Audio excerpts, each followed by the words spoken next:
Meu boa tarde a todos. Gostaria de agradecer imensamente a oportunidade de aqui estar nessa tarde, nesse encontro comemorativo da Semana de Nós Advogados. Gostaria de cumprimentar a cada um de vocês, sintam-se abraçados, né, o abraço das Minas Gerais, porque Minas Gerais e Espírito Santo, né, remetem a carinhosa lembrança da minha infância. Eu passei toda a minha infância aqui no Espírito Santo, então eu gostaria que os senhores fossem abraçados na pessoa do professor Mazei, que me fez o gentil convite para participar desse evento comemorativo da Semana dos Advogados.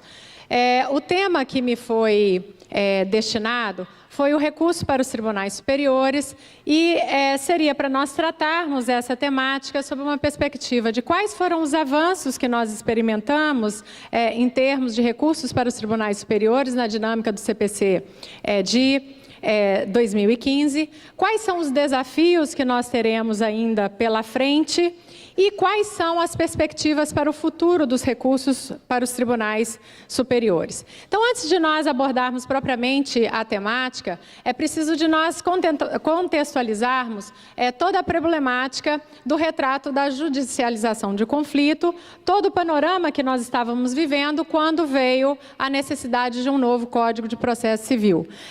Nós estávamos vivendo e estamos ainda vivendo um colapso do sistema judicial de resolução de conflitos e que se tornou moroso e a um alto custo. Então, nós tínhamos que vencer dois problemas da judicialização de conflitos, que é a quantidade de processos. Hoje nós temos mais de 110 milhões de processos ativos na justiça brasileira e o alto custo que representa a judicialização de conflitos. Então, o judiciário se tornou também caro. Isso é o custo não só para a sociedade, né, de custeio de toda essa sistemática, mas é um custo social, um custo para a própria sociedade. Então, diante disso, era necessário mudar. A gente precisava repensar todo o sistema e o legislador, na nova codificação, ele nos faz uma proposta de mudança.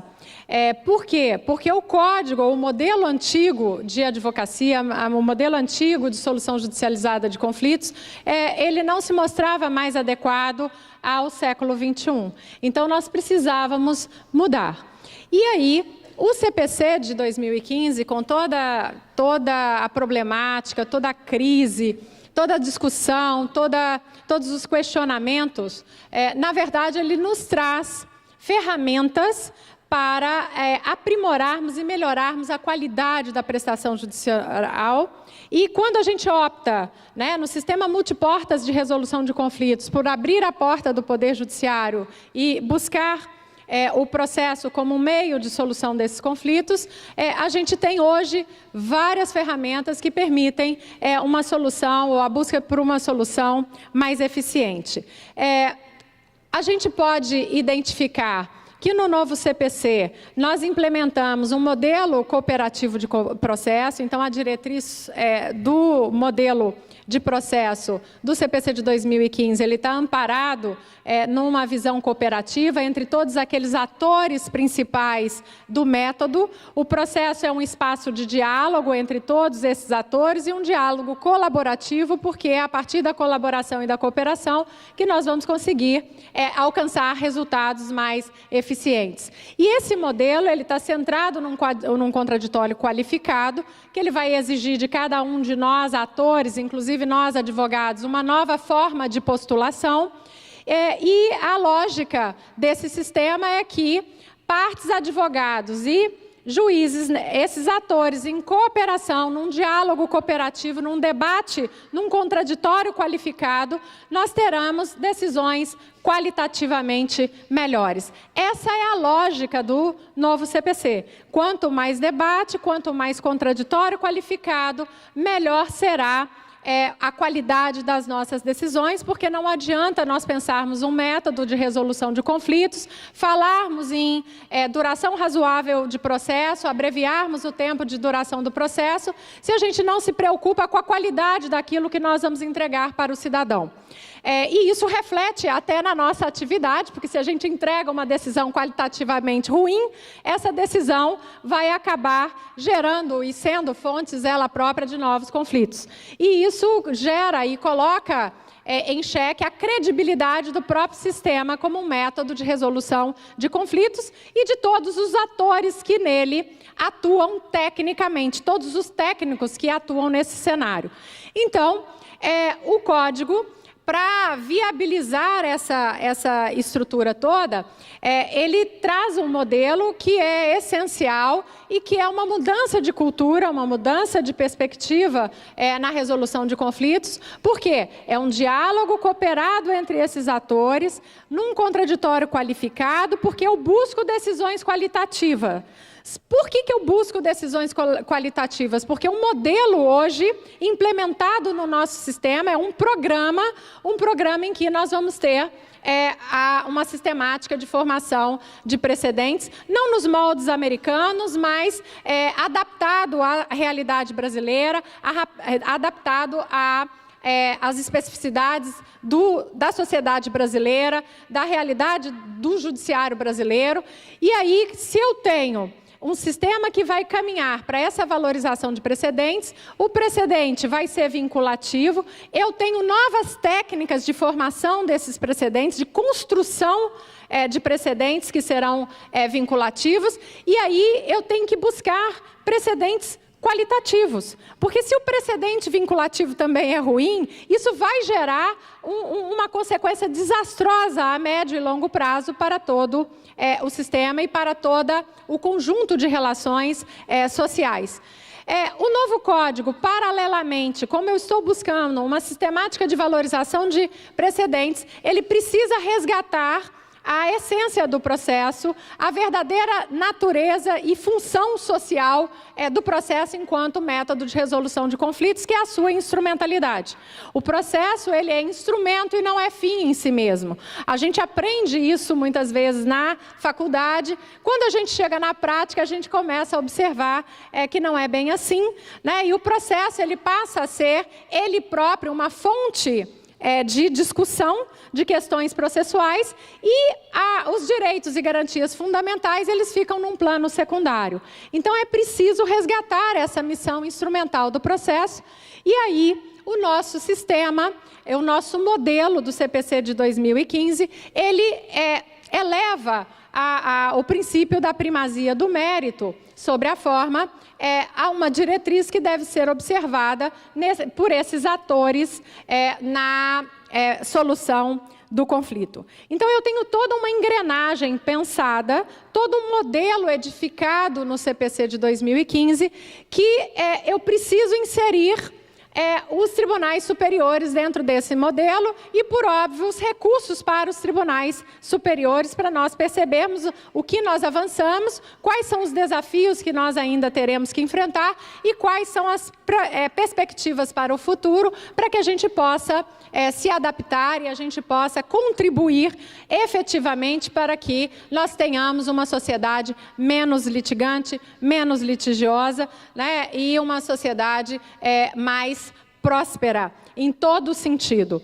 Então, dentro da técnica desse modelo em que nós estamos buscando uma maior valorização dos precedentes, nós temos o artigo 926. Esse artigo 926 vem dizer qual é a finalidade desse sistema, desse modelo e dessas técnicas para nós construirmos os precedentes vinculativos no atual estágio da resolução de conflitos pelo processo. Então, está aí no artigo 926 que os tribunais devem uniformizar sua jurisprudência e mantê-la estável, íntegra e coerente. Então, qual que é o objetivo desse sistema? Nós temos uma estabilidade das decisões no âmbito dos tribunais. E que essas decisões passem a ser observadas, porque se a gente começa a viver num sistema lotérico, nós não temos previsibilidade comportamental. comportamental. Então, eu não posso programar as minhas atividades, eu não posso planejar, porque a gente tem que começar a dizer que quantas vezes os senhores, diante de uma indagação de um cliente, não respondeu. Olha, doutor, eu vou ganhar ou eu vou perder? Você dizia, depende. Se cair na 4ª turma do STJ, você vai ganhar. Se cair na 3ª turma do STJ, você vai perder. Então, acenda todas as velas, reze para que o processo seja distribuído para aquela turma que tem uma decisão que lhe é favorável. Então, quando a gente começa a ter um sistema que ele é lotérico, esse sistema perde credibilidade e ele não contribui para aquela missão política que o processo deve desempenhar, que é a missão de pacificação, é a missão de ser um guia e uma diretriz comportamental previsível para os nossos comportamentos, que vai permitir que nós nos programemos. Então, esse sistema, ele é um sistema desejável, sim, né? A maioria dos países já o adota.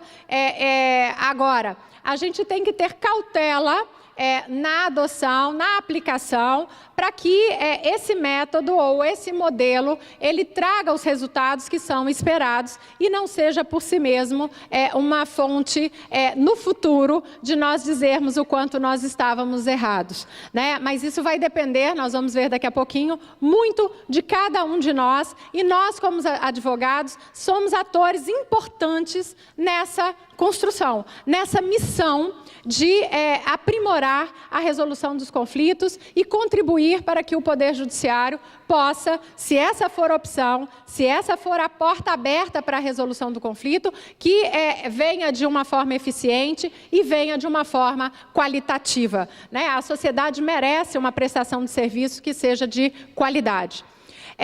O artigo 927 traz um rol daquelas decisões judiciais que vão ser vinculativas para os órgãos integrantes do Poder Judiciário. É o que nós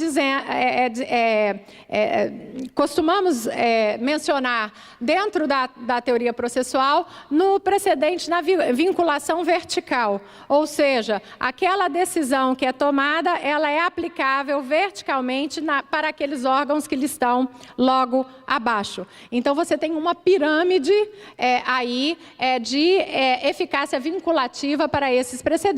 O inciso 1º, as decisões do Supremo Tribunal Federal em controle concentrado de constitucionalidade. Isso não é uma novidade, não é novidade alguma no nosso sistema, porque isso é da essência de um sistema de controle da própria Constituição Federal. Os enunciados de súmula vinculante que veio essa figura, né, na Emenda Constitucional 45, em 2004, então nós já convivemos com essa estrutura desde 2004, então são 13 anos de vigência e aplicação das súmulas vinculantes.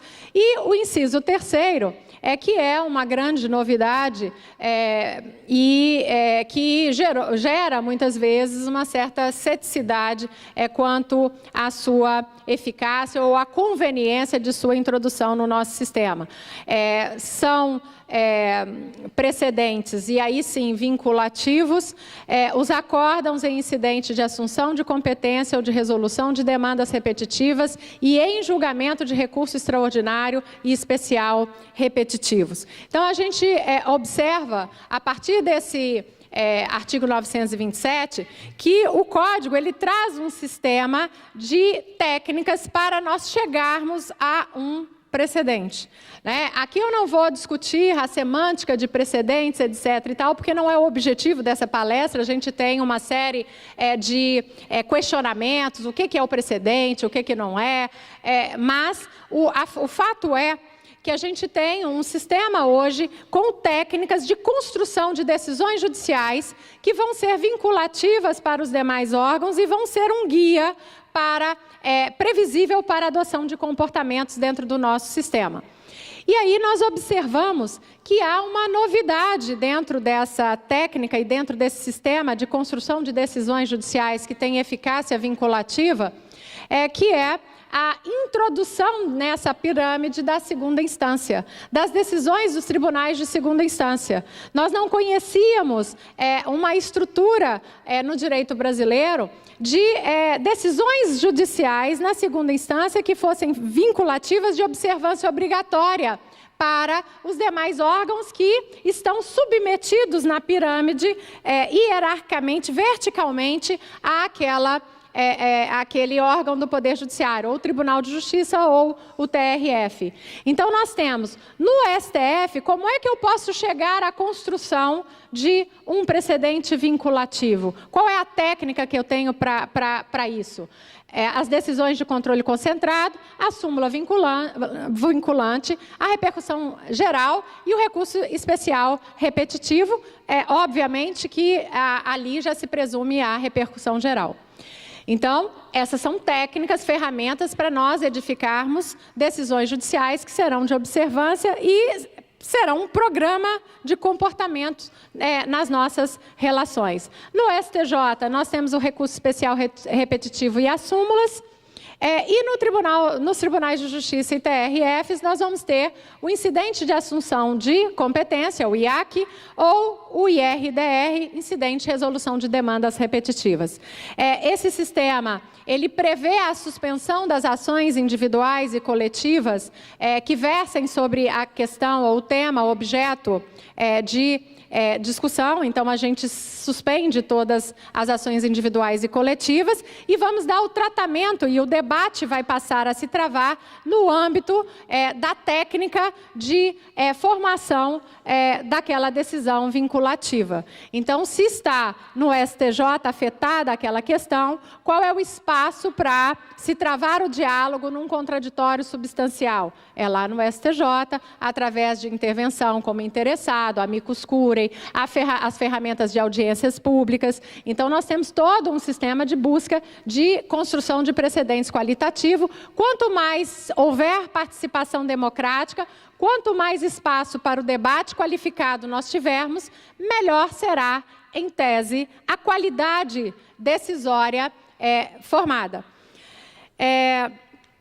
Dentro dessa sistemática, é necessário fazer uma releitura do papel dos tribunais superiores no nosso sistema, porque nós estamos aqui dentro de um movimento do neoconstitucionalismo, né? A gente não pode negar, a gente esteja de acordo ou não esteja de acordo, o fato é que nós estamos inseridos nesse movimento neoconstitucionalista, em que a validade e o significado da letra da lei, ele passa a ser determinado a partir de uma interpretação sistêmica, né, que levará em conta a aplicação de princípios, garantias contidas nas normas superiores, e aí, como essa interpretação, constitucionalmente, ela é feita no nosso sistema, pelo STF e pelo STJ, para o direito federal comum, no caso do STJ, é preciso que a gente entenda melhor o papel desses tribunais nessa sistemática do novo CPC. E aí, nós temos que a gente já estava habituado a um papel uniformizador do STF na matéria constitucional e do STJ na matéria de direito federal comum, através da via recursal, recurso extraordinário com a repercussão geral no STF e o recurso especial repetitivo no STJ. No modelo do CPC de 2015, insere-se o recurso extraordinário repetitivo para aí uniformizar o sistema. As litigâncias repetitivas, elas têm um tratamento nos tribunais superiores através do recurso especial e extraordinário repetitivos, pela sistemática de repetitividade. E eu começo a perceber, né, que no passado a gente via esses tribunais atuando na seara recursal. De que forma? Dentro de uma perspectiva de que esses tribunais, eles desempenhavam uma tutela reativa à violação da lei ou dos direitos fundamentais. Então, a gente vinha sempre numa sistemática de ação e reação. Os tribunais, a resposta dos tribunais era uma resposta reativa a uma violação anterior. Quando eu integro esse sistema de construção de decisões vinculativas que serão um norte para os nossos comportamentos, o papel dos tribunais ele se expande. E eles passam a ter um papel de exercer uma tutela proativa, visando evitar uma violação futura. Porque a partir do momento que eu defino a tese, eu defino o comportamento e aí eu começo a contribuir proativamente, e isso é estável e é previsível, eu começo a contribuir proativamente para o resultado final. Que é o quê? Menos litigiosidade, maior previsibilidade, em tese, maior segurança. Né? Então, esse é o cenário, né? Isso é um avanço, eu enxergo isso como um avanço dentro do nosso sistema. A gente está caminhando no sentido de construir um sistema de construção em que os nossos de decisões qualitativas, com previsibilidade, com segurança, aí programando um novo papel para os nossos tribunais superiores. Isso eu vejo como um ponto positivo dentro do nosso sistema. Isso, para mim, é visto como um avanço. Outro avanço é no campo da instrumentalidade. E no campo da instrumentalidade, a gente, como advogado, tem que aplaudir o novo Código de Processo Civil, porque aqui ele atuou fortemente para tentar minimizar os impactos da chamada jurisprudência defensiva. Dos tribunais que criavam um rigor exagerado, um exagerado quanto aos requisitos de admissibilidade dos recursos. Isso nos tribunais superiores, eles criaram filtros de admissibilidade dos recursos para reduzir quantidade. O objetivo era quantitativo, e aí, fazendo isso, eles criaram o que se chamava jurisprudência defensiva. Então, os requisitos formais, eles se tornaram mais importantes do que o conteúdo de controle e uniformização do direito federal comum ou do direito constitucional. E isso, para a gente que é da área da advocacia, isso gerava um caos. Às vezes você errava o preenchimento da guia, um número, rasurava a guia. Ah, está rasurada, então não vou conhecer o recurso especial. Quem vai dizer que a guia é desse processo e você realmente pagou as custas? Então, você tinha, às vezes, questões relevantíssimas sendo discutidas e uma rasura na guia era a razão para não admitir o recurso. Então, o novo código, nesse ponto, ele representou um grande avanço quando ele valoriza a primazia do mérito e, quanto aos requisitos de admissibilidade dos recursos, ele vai dar um tratamento no sentido de que a gente tem que, muitas vezes, relevar a forma e, sempre que possível, viabilizar a regularização do aspecto formal. O STF, está aí no artigo 1029, parágrafo 3º, o STF ou o STJ poderá desconsiderar vício formal de recurso tempestivo ou determinar sua correção, desde que não repute grave. Então, aqui, isso é inspirador, inclusive, para o STF e o STJ.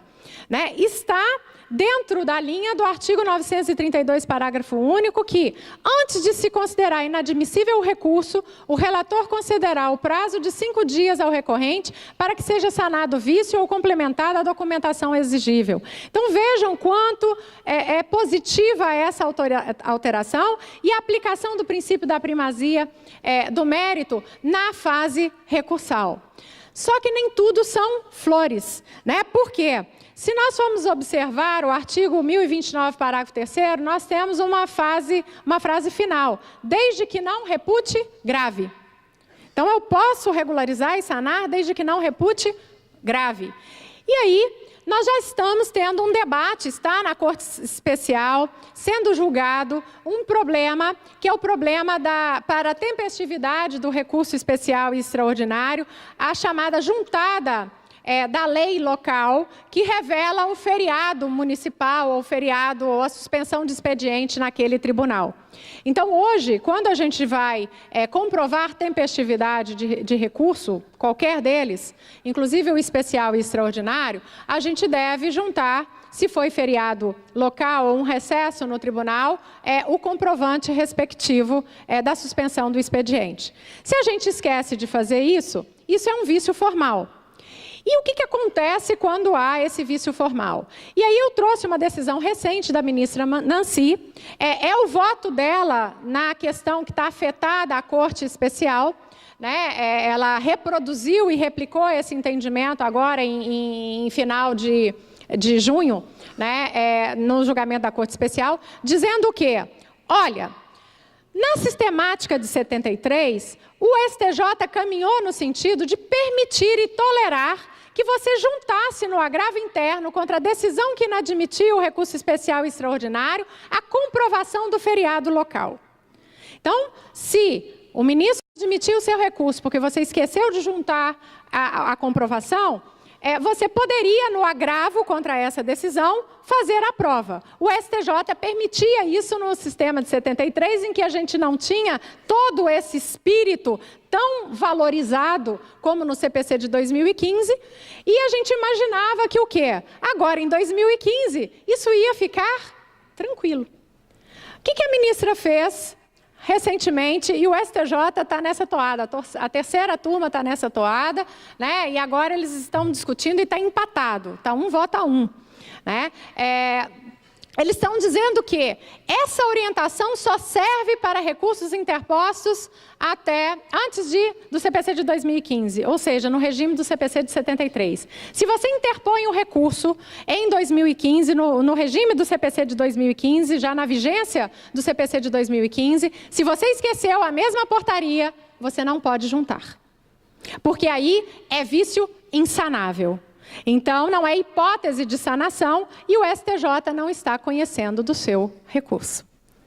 Então, isso é algo um pouco assustador, né? Porque você vai dando para o mesmo requisito formal, né? Não juntada da portaria, no âmbito dos tribunais, etc., tem uma ordem imperativa para o relator não inadmitir recurso antes de permitir a regularização. Quando chega no STJ, já não é o mesmo tratamento. Então, a gente já começa a observar que não adianta nós termos todo um programa, todo um modelo idealizado pelo legislador, se a gente não mudar o quê? Cultura.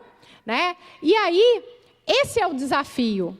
O grande desafio que nós temos pela frente é o desafio da mudança de perspectiva cultural, de mentalidade. Se a gente não preparar melhor cada um desses atores para receber tudo de positivo que o Código trouxe e nós trabalharmos para melhorar aquilo que ele tem ainda de deficiências, porque são muitas as deficiências, nós não vamos ter o modelo de processo desejado. Então, o grande desafio é mudar essa mentalidade que está expressa na frase do então ministro Teori Zavascki, em que ele mencionava, olha, todas as políticas, toda essa jurisprudência defensiva, tudo que se pensa em termos de recursos para os tribunais superiores, está fundado em quê? Na carga de trabalho enorme. Então, para dar vazão ao volume de processos, necessariamente tem que se sacrificar a qualidade do julgamento. Ou se busca vencer a quantidade, ou se prioriza a qualidade. Olha que situação complicada. Né? Se a gente continuar nessa mentalidade que eu tenho que resolver o problema quantitativo, porque se eu não resolver o problema quantitativo, o que eu vou entregar é ruim, né? Eu começo a viabilizar e legitimar o discurso de nós fazermos tudo que é necessário para quê? Tudo que é necessário para criar filtros. Para irmos criando filtros de admissibilidade do recurso, filtros de acesso aos tribunais superiores. Né? Então, a gente tem que harmonizar qualidade e não ignorar que existe um problema de uma litigiosidade grande dentro da sociedade brasileira e um volume quantitativo. Como fazer isso? Né? Em termos do recurso especial, né, para a gente finalizar, qual é a solução? E aí já vem a perspectiva. Né? A gente vai pensando... a gente está achando que já viu tudo, mas qual é a solução que se está pensando para resolver esse problema e criar novos filtros? A PEC 209 de 2012, que foi aprovada recentemente, né, foi encaminhada para o Senado Federal e ela já está em perspectivas de aprovação. Pela PEC, nós vamos criar a figura da repercussão geral também para o recurso especial. Então, nós vamos ter repercussão geral para o recurso extraordinário e a repercussão geral para o recurso especial. Então, vejam os senhores, né, que no recurso especial o recorrente deverá demonstrar a relevância das questões de direito federal e infraconstitucional discutidas no caso, nos termos da lei, a fim de que o tribunal examine a admissão do recurso, somente podendo recusá-lo pela manifestação de 2/3 dos membros do órgão competente. É um modelo igual ao que já tem na repercussão geral para o STF. Então, nós vamos ter um requisito a mais no recurso especial daqui para frente, né, dentro dessa perspectiva que os tribunais superiores têm de criar filtros de acesso para reduzir a quantidade, e a partir do momento, dentro da lógica que eu reduzo a quantidade, eles estão dizendo que vão ter mais tempo para amadurecer os debates e nos entregar decisões de maior qualidade, principalmente agora que essas decisões começam a ser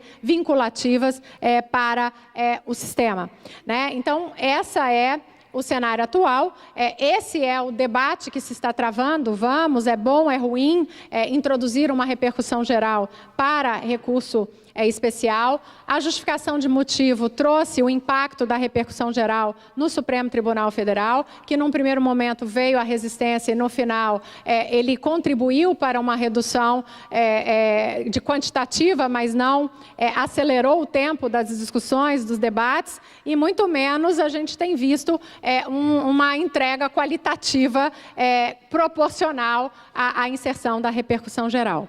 Então, para finalizar e para concluir, eu gostaria de fazer, dentro da temática que é do Congresso, a advocacia, os desafios do século XXI, a gente vê que dentro da perspectiva dos recursos para os tribunais superiores, né, nós estamos tendo uma mudança do sistema, nós estamos vivendo uma fase de transição de um sistema para outro, em que nós vamos ter um papel um pouco mais proativo desses tribunais superiores, não no sentido de criar leis, normas de abstração geral, porque isso extrapolaria a própria função jurisdicional, mas de criar uma jurisprudência estável e qualitativa que poderá ser um guia para nós nortearmos o nosso comportamento. E isso vai exigir de cada um de nós, advogados, uma mudança também comportamental, porque a partir do momento que esse sistema vai